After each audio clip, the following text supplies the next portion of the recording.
For more than 30 years, Johnny Carson ruled late-night television. He was celebrated for his flawless timing, sharp humor, and unshakable professionalism. On camera, he appeared capable of handling any guest with ease and charm. But that didn't mean he enjoyed everyone who sat across from him. Beneath the smooth delivery was a host who prized natural chemistry, respect for the rhythm of his show, and spontaneous conversation. When a guest disrupted that balance or crossed unspoken lines, Carson took notice and rarely forgot. Though he almost never showed irritation on air, behind the scenes there were well-known figures he secretly hoped would not return. Some clashed with his comedic style, others tested his authority, and a few simply made the atmosphere uncomfortable. Here, we're taking a closer look at the celebrities Johnny Carson reportedly disliked most, and some of the names may surprise you. Bob Hope often appeared to be the perfect match for Carson, at least on paper. Both were legendary comedians, icons of their era. Yet off camera, their relationship lacked warmth. Carson, whose interviews thrived on quick thinking and organic exchanges, reportedly dreaded booking Hope on The Tonight Show. Each appearance felt less like a conversation and more like a rehearsed routine. By the time Hope became a frequent guest, his approach had grown outdated. He depended heavily on cue cards, pre-written jokes, and material sent ahead of time by his staff. That rigid preparation clashed sharply with Carson's love of improvisation. Instead of trading jokes naturally, Carson found himself setting up punchlines, reduced to playing the straight man rather than an equal participant. What irritated Carson most was the absence of genuine back and forth. Hope rarely improvised, avoided casual banter, and stuck strictly to prepared material. Nearly every line served a promotional purpose, usually tied to an upcoming special or appearance. Those close to the show described it as watching a walking advertisement rather than a guest eager to entertain. Carson himself reportedly joked that interviewing Hope felt like filming a commercial. Even when Hope had nothing specific to promote, producers still felt pressure to book him because of his legendary status.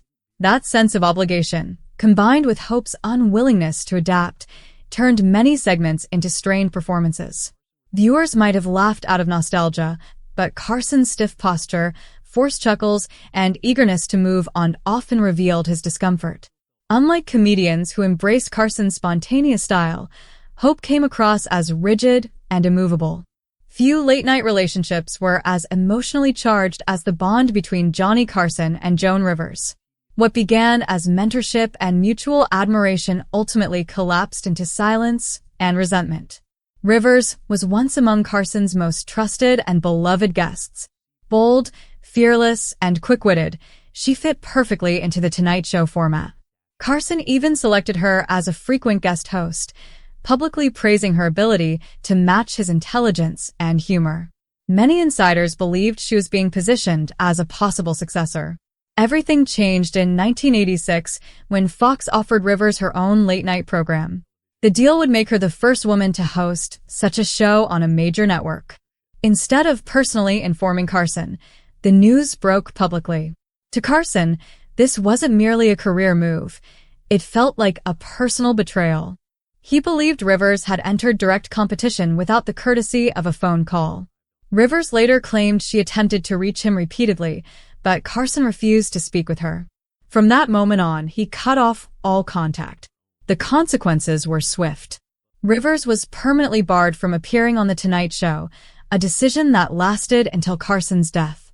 Even after his retirement, Jay Leno honored the ban. Rivers didn't return until 2014 under Jimmy Fallon's leadership.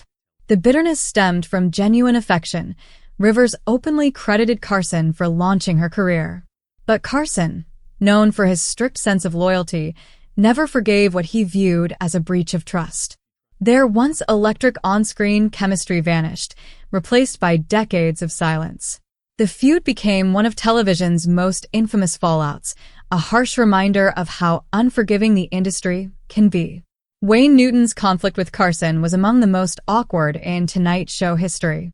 Carson frequently teased celebrities, and Newton became a regular target, especially jokes about his polished image, stage presence, and high-pitched voice. While Carson considered it light-hearted humor, Newton took the remarks personally. As he worked to establish himself as a serious entertainer, being turned into a recurring punchline felt damaging. Unlike most guests, Newton refused to laugh it off. According to reports, he eventually confronted Carson face-to-face. In a now legendary backstage encounter, Newton entered Carson's office and demanded the joke stop, reportedly using physical intimidation to reinforce his warning. The moment shook Carson. Though he scaled back the jokes afterward, the tension never fully faded.